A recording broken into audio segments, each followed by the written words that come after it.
Hey guys, we are excited to welcome you to Digital Parenting Live for April 12th, where we answer your questions and try to help you become a better digital parent. Now, today we have a question that came in about Facebook. Obviously, Facebook has been in the news like crazy this week. And so we have a question that's actually coming in on, what should I be concerned with this? So let's go ahead and let's dive into this viewer question and see what they're asking. So the question here is I've seen a ton about Facebook on the news this week. Should I be worried about my child's information being stolen? Now, this is a great question, and this brings up one of the responsibilities that parents now have, which is parents teaching their kids how to keep their information safe.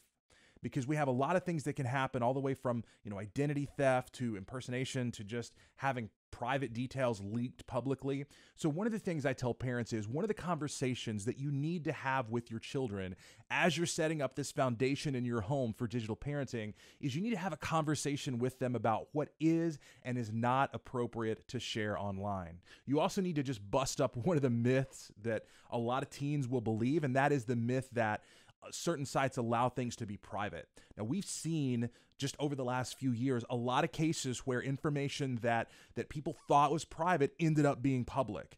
We can look at the Ashley Madison scandal. You can look at several of the Snapchat leaks where this information that people just were sure was going to be private ended up becoming public. And unfortunately, in some cases, this has led to depression and suicide for both adults and teens that have been caught up in this. So what we want to be sure that you know is that you need to talk to your child. You need to help them understand anything they share online. It's possible that everybody in the world could end up seeing it, and they need to treat it as such. So when we look at this specific question about Facebook, now what really happened here? Well, Facebook developers have access to a certain level of data, and back before 2015, they actually had data. They could get data for not only you, but your friends if you said that you wanted to give them access.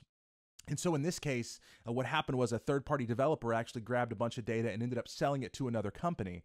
Now, is it possible that if your child had an account on Facebook during that time, that their information was actually sent out? Yeah, it probably was. And so this is a good case where you need to talk to your kids about, allowing an app or allowing another thing to have access to your Facebook profile that could have real-time consequences. And so this becomes a part of that conversation of you helping your child protect their information, not oversharing, not sharing things that should be private online, making sure they know what you believe is appropriate for them to send and receive from other people. This is just a regular part of the conversation in today's world. So we want to be sure that you're armed with information on that. So we're actually going to be releasing some resources in the months ahead that help you have that conversation, because I know a lot of parents, they're not comfortable with topics like data security, right? That seems like that's such a difficult thing, but we want to give you just some real practical tips. And on that note, if you've been following, if you are in the Chattanooga area, we're going to be having an event on May 4th at Christway Church.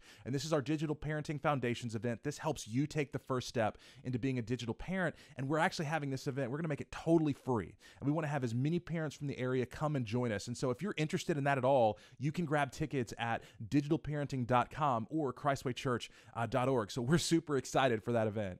But here for Digital Parenting Live, again, if you have any questions you want us to answer, just feel free to send those in to questions@DigitalParenting.com.